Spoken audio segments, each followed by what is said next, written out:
When Mohamed Salah was at Chelsea, Mourinho labelled him as a child. Why? He thought Salah wasn't being patient enough, and many doubted if he had the right mentality to succeed. Fast forward to today, and Salah is breaking records left and right for Liverpool.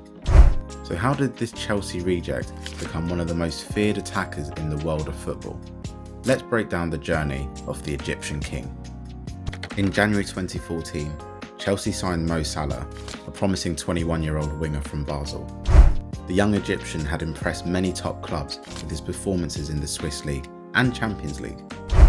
Chelsea fans were excited about this new talent, hoping he'd add some speed and creativity to their attack. But Salah's time at Chelsea didn't go well.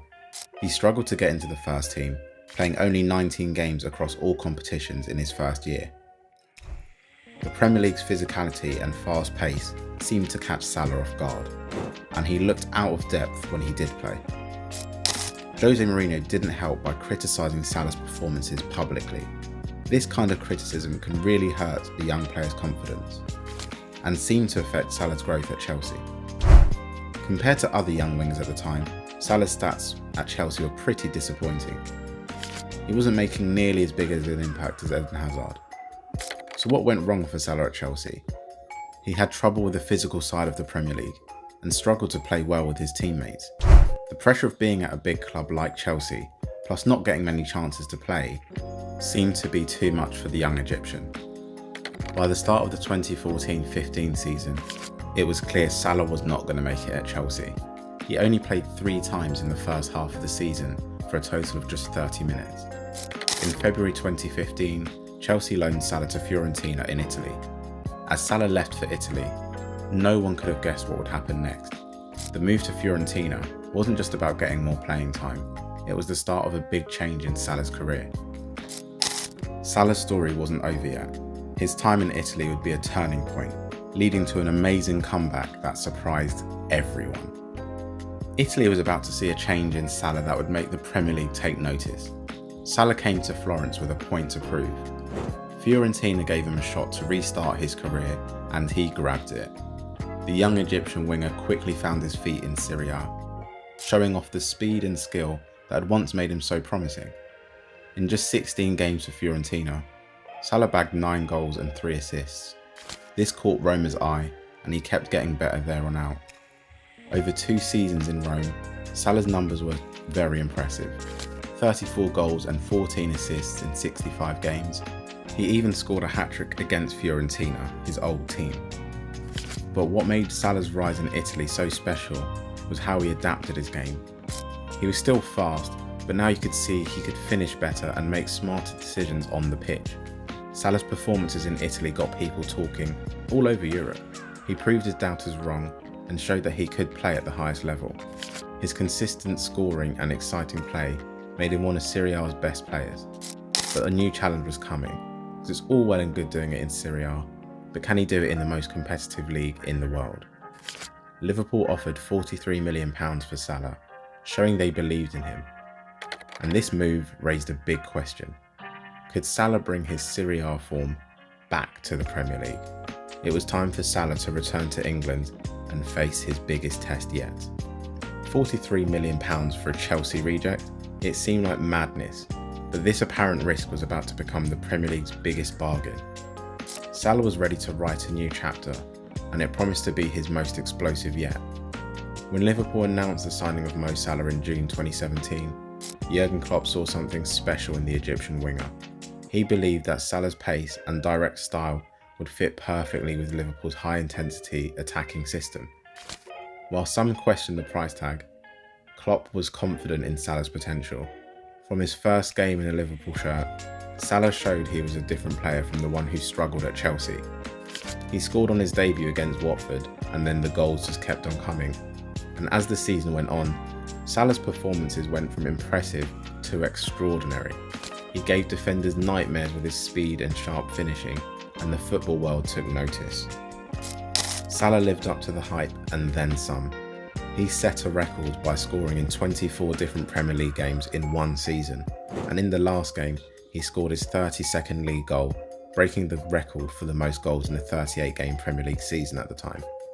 Salah's first season at Liverpool was incredible, and he scored 44 goals in all competitions and won the Premier League Golden Boot, and was also named PFA's Player of the Year. The £43 million price tag that seemed too much at the time now looked like an absolute bargain. As Salah's incredible first season ended, it was clear that Liverpool had struck gold. The Egyptian king had taken England by storm, proving doubters wrong and rewriting the record books. And his performances more than justified the transfer fee and made him one of the Premier League's most dangerous attackers. And Salah's debut season wasn't just a one-off, it was the start of something very special at Anfield. Salah's record-breaking debut season had set the bar impossibly high. Now, as he faced the pressure of sky-high expectations, a new challenge emerged. Could he evolve from a one-season wonder into a Premier League all-timer? The 2018-19 season started with all eyes on Salah, and he did not disappoint. He scored 22 league goals that season and shared the Golden Boot with teammates Sadio Mane and Arsenal's Aubameyang. This solidified his place among the Premier League's top forwards. In the Champions League, Salah was crucial in Liverpool's journey to the final, and he converted a penalty in the final against Tottenham, helping Liverpool secure their 6th European Cup. Salah kept up his performances in the following seasons. In the 2019-20 season, he scored 19 league goals as Liverpool won their first Premier League title. The next year, even as Liverpool struggled, Salah still got 22 goals and just missed out on the 3rd Golden Boot. What makes Salah so special is how he shows up in the big matches as well.